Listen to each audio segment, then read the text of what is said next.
రాష్ట్రపతి ద్రౌపది ముర్ము ఇవాళ ఏపీకి రాబోతున్నారు. శ్రీవారి దర్శనార్థం రాష్ట్రపతి ద్రౌపది ముర్ము ఇవాళ తిరుపతి రాబోతున్నారు. రేణుగుంట విమానాశ్రయం వద్ద ఆమెకు స్వాగతం పలికేందుకు గవర్నర్ రావాల్సి ఉన్న చివర్లో రద్దయింది. దీంతో ఎయిర్పోర్ట్లో హోంమంత్రి వంగలపూడి అనిత, కలెక్టర్ వెంకటేష్, ఇతరులు పద్మావతి అమ్మవారి ఆలయం దగ్గర దేవాదాయ శాఖ మంత్రి ఆనం రామనారాయణ రెడ్డి, టీటీడీ అధికారులు స్వాగతం పలకబోతున్నారు.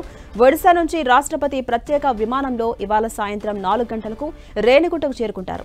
రోడ్డు మార్గాన 4 గంటల 30 నిమిషాలకు తిరుచానూరుకు వచ్చి పద్మావతి అమ్మవారిని దర్శించుకుంటారు.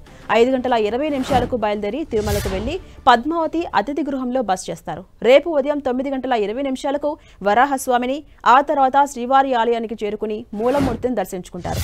ఇక 11 గంటలకు తిరుగు ప్రయాణమవుతారు ముర్ము. మధ్యాహ్నం 12 గంటల 15 నిమిషాలకు రేణుగుంట విమానాశ్రయం నుంచి హైదరాబాద్కు బయలుదేరతారు. విజయవాడలోని ఓ ఇంట్లో మావోయిస్టులకు అదుపులోకి తీసుకోవడం వంటి ఘటనలతో రాష్ట్రపతి పర్యటనకు భారీగా భద్రతా ఏర్పాట్లు చేశారు.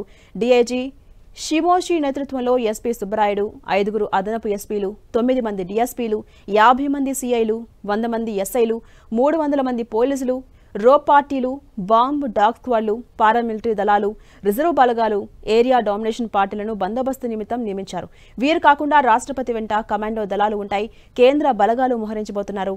ఎయిర్పోర్ట్ నుంచి తిరుమల వరకు పటిష్టమైన బందోబస్తుతో పాటు బాంబు డాగ్ స్క్వాడ్ బృందాలు తనిఖీలు చేస్తున్నాయి. ఇక నిన్న కూడా కాన్వాయ్ ట్రయల్ రన్ నిర్వహించారు అధికారులు.